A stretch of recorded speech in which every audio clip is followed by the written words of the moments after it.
Tatlong mga nasayang na Gilas prospect noon.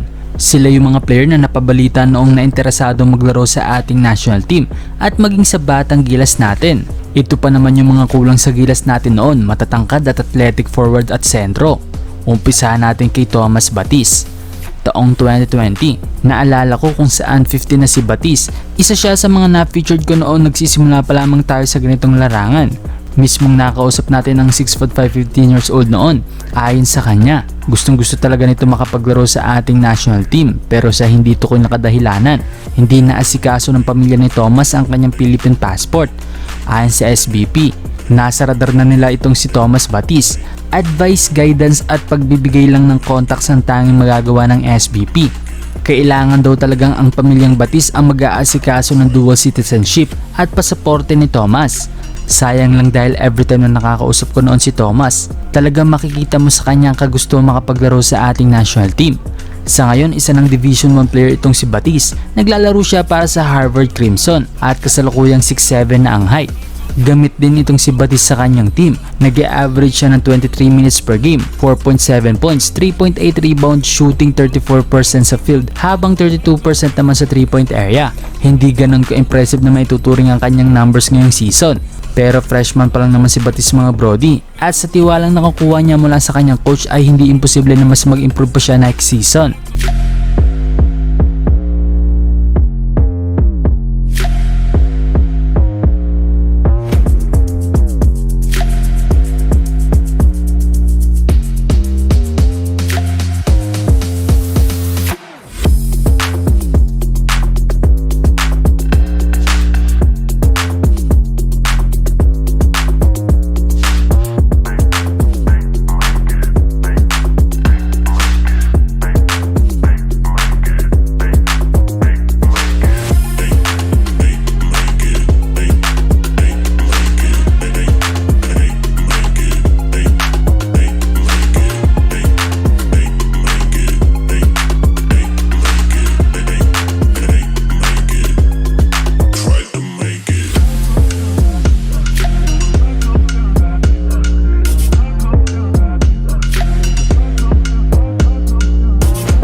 Sumunod itong si Travis Roberts. Gaya ni Batis, dati ko rin nakausap si Travis taong 2020. Pero sa mga panahong yun, magulo na talaga ang kanyang eligibility.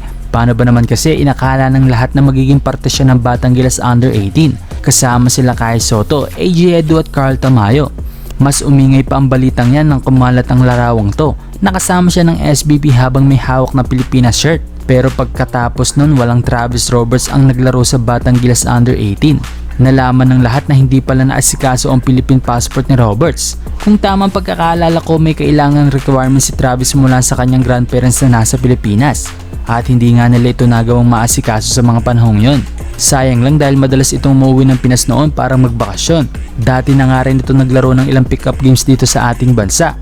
Sa ngayon, isa na ring D1 player itong si Travis. Para naman sa Jacksonville State Gamecocks. Hindi ganong kababad si Travis sa kanyang team. 10 minutes per game, 3.5 points at 1 point rebound per game. Pero mataas naman ang kanyang efficiency tuwing nasa loob siya ng court. 41% sa 3-point area at 42 naman sa field goal percentage.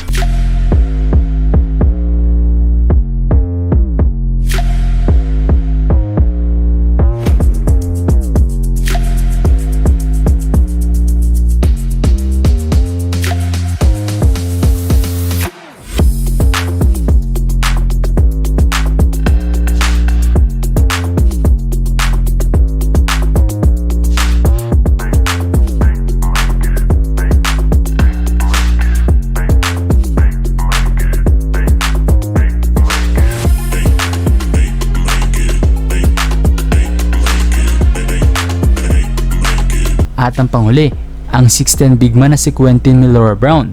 Eto, matagal na itong naging Gilas prospect natin. Napabalita din itong naging interesado maglaro sa ating national team. Sa katunayan, sa FIBA ito nadiskubre, isang Filipino-American basketball organization sa parting Washington kung hindi ako nagkakamali.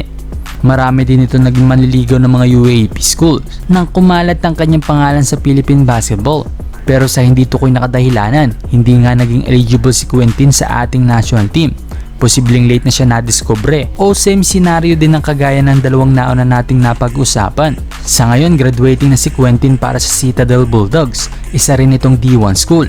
Nag-a-average siya dyan ng 32 minutes per game, 11 points, 9 rebound, 2 assists with 1 block per game. Biglang taas ang kanyang kartada kumpara sa 4 na naunang season niya. Sa ngayon, graduate na si Quentin at wala pang balita kung saan niya dadalhin ang kanyang talento. Pero siguradong once na pasukin nito ang PBA, tiyak na pag-aagawan na naman to ng dalawang kumpanya. So ayun nga mga brody, silang tatlong sayang para sa ating Gilas. Hindi dahil sayang kasi matangkad at magagaling sila. Sayang dahil sila yung mga player na gustong maglaro sa ating national team pero hindi naging eligible. This is Zero Buckets. Bye bye.